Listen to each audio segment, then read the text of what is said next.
আল্লাহর বান্দা বান্দিরা হাদিস শুনুন। ইউসুফ নবীর চেহারা দান করিবেন জান্নাতে জান্নাতি পুরুষদেরকে।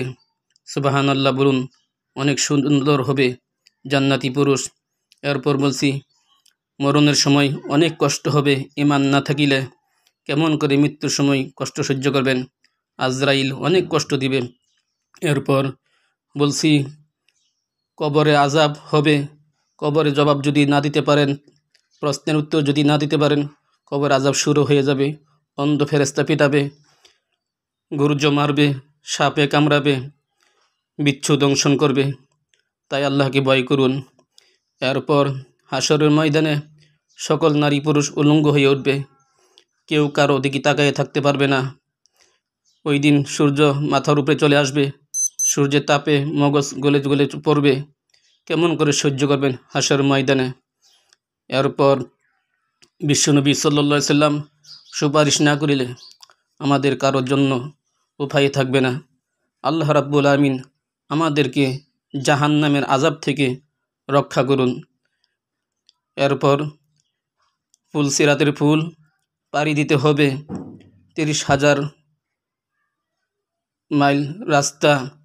ফুলসিরাতের পুল অন্ধকার থাকবে, সেখানে কিভাবে পাড়ি দিবেন একটু ভয় করুন। এরপর জাহান্নাম জাহান্নাম জাহান্নাম অনেক কষ্টের জায়গা। জাহান্নামে আগুন কেমন করে সহ্য করবেন, কিভাবে থাকবেন? জাহান্নামে আগুন সহ্য করতে পারবেন না। তাই আল্লাহকে ভয় করুন, আল্লাহকে ভয় করুন, আল্লাহকে ভয় করুন। শুনুন, আল্লাহ রাব্বুল আমিন ঈমানদার ব্যক্তিকে দুনিয়াতে উঠাই নেবেন, তার কষ্ট হবে না।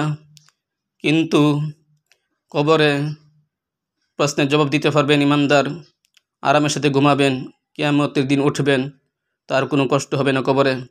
কিন্তু যার ঈমান থাকবে না, তার কবরে কি কঠিন আযাব হবে, কেমন করে কবরে আযাব সহ্য করবেন? সহ্য করতে পারবেন না। তাই আমার আল্লাহকে ভয় করুন। আল্লাহ, তুমি ছাড়া আমার কেউ নাই।